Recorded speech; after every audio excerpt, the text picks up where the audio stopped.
¿Qué tienen en común Jimi Hendrix, Amy Winehouse y Kurt Cobain? Además de su talento desbordante y su capacidad de definir a generaciones con un par de acordes o una frase cantada desde lo más profundo de su alma. Hay algo más, algo que los une en un panteón oscuro y exclusivo.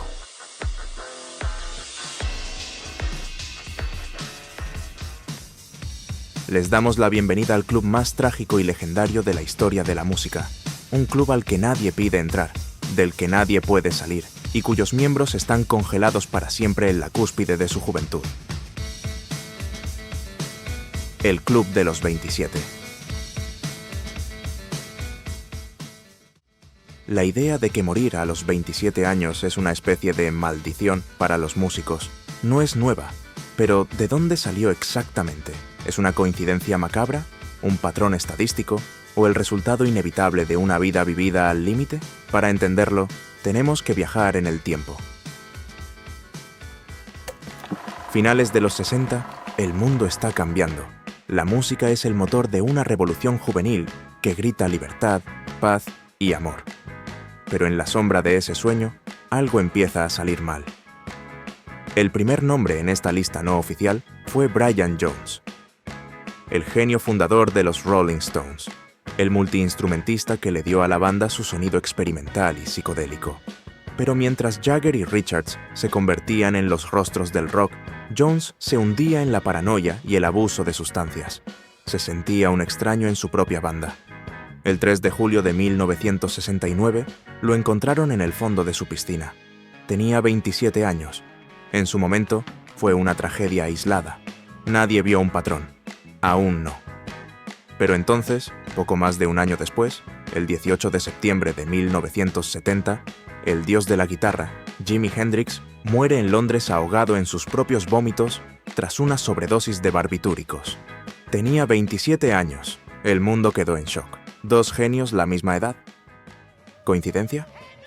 Menos de un mes después, el 4 de octubre, la voz desgarradora de una generación, Janis Joplin, fue encontrada muerta en su habitación de hotel en Hollywood. Sobredosis de heroína. Tenía 27 años. Ella misma resumió su presente en una frase que hoy suena a epitafio. En escena me enamoro con 25.000 personas diferentes. Luego voy a casa sola.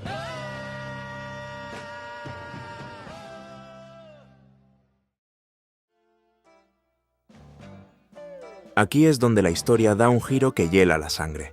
Tras la muerte de Jones, Jim Morrison, vocalista de The Doors, sintiéndose profundamente afectado, le dedicó un poema oscuro y profético titulado Oda a los Ángeles, mientras pienso en Brian Jones, fallecido. En él reflexionaba sobre la muerte de un príncipe payaso del rock, ahogado en la opulencia y la soledad. El 3 de julio de 1971, exactamente 2 años después de la muerte de Brian Jones, Jim Morrison, el poeta chamánico de The Doors, es encontrado muerto en la bañera de su apartamento en París. Causa oficial, fallo cardíaco, sin autopsia. Tenía 27 años. 4 estrellas masivas, 4 muertes trágicas, todos a la misma edad, en un lapso de apenas 2 años. Ahí nació la leyenda. La prensa empezó a hablar de ello, a conectar los puntos. Pero el término Club de los 27 no se popularizaría hasta mucho después. Necesitaba un catalizador moderno y que resuene con el público. Ese catalizador llegaría en 1994.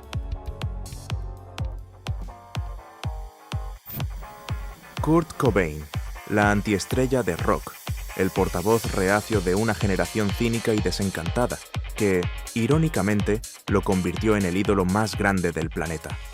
Kurt odiaba la fama, la sentía como una jaula, luchaba contra la depresión, un dolor de estómago crónico y la adicción a la heroína.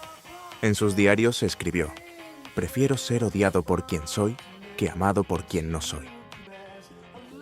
El 5 de abril de 1994, Kurt Cobain se quitó la vida en su casa de Seattle. A sus 27 años. Fue su madre, Wendy O'Connor, quien, según los informes, pronunció la frase que sellaría el mito para siempre. Ahora se ha ido y se ha unido a ese estúpido club. El Club de los 27 ya no era una curiosidad de los 70. Era una profecía autocumplida, una marca cultural, y lamentablemente, la lista de miembros seguiría creciendo. En 2011, el mundo vio en tiempo real cómo se apagaba otra estrella: Amy Winehouse. Su voz era un milagro, un eco de las grandes divas del soul, atrapado en el cuerpo de una chica del norte de Londres. Sus letras eran confesiones brutalmente honestas. Cantó: "They tried to make me go to rehab. I said, no, no, no". Y el mundo lo coreó, sin ver que era un grito de auxilio. La presión mediática, las relaciones tóxicas y su batalla contra el alcohol y las drogas la consumieron ante nuestros ojos. El 23 de julio de 2011 murió por intoxicación etílica. Tenía, por supuesto, 27 años. Entonces, ¿qué está pasando aquí? ¿Hay algo paranormal en el número 27? Los escépticos y estadísticos tienen una respuesta simple: no. Estudios, como uno publicado en el British Medical Journal, no encontraron un pico de mortalidad estadísticamente significativo a los 27 años para los músicos en general. De hecho, el riesgo es alto durante todos los 20 y 30. Lo que ocurre es un fenómeno psicológico llamado sesgo de confirmación. Recordamos los casos que encajan en el patrón e ignoramos los que no. Músicos como Nick Drake, 26, Jeff Buckley, 30, o Tupac, 25, murieron jóvenes pero no entran en el club.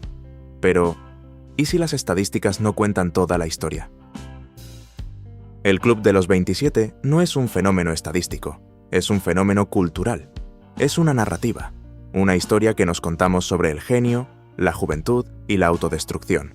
Y quizás la clave no está en el número, sino en la edad. Los 27 años son una encrucijada. Es el momento en que la invencibilidad de la juventud choca de frente con las responsabilidades y desilusiones de la vida adulta. Para una persona normal, es una etapa de crisis. Ahora imagina ser una superestrella mundial. Imagina alcanzar la cima del mundo antes de saber quién eres. Te dan dinero, fama, acceso ilimitado a todo, pero nadie te da un manual de instrucciones para sobrevivir a ello. La presión de crear la siguiente obra maestra, la soledad que se esconde detrás de miles de fans que gritan tu nombre pero no te conocen, el vacío que queda cuando las luces del escenario se apagan. Algunos teóricos incluso mencionan el retorno de Saturno, un concepto astrológico que dice que entre los 27 y los 30 años, el planeta Saturno regresa a la misma posición que ocupaba en tu nacimiento, forzando un período de evaluación, crisis y madurez.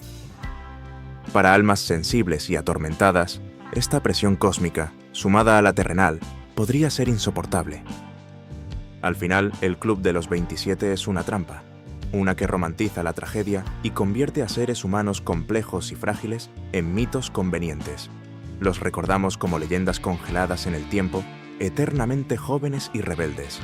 Pero al hacerlo, olvidamos la parte más importante.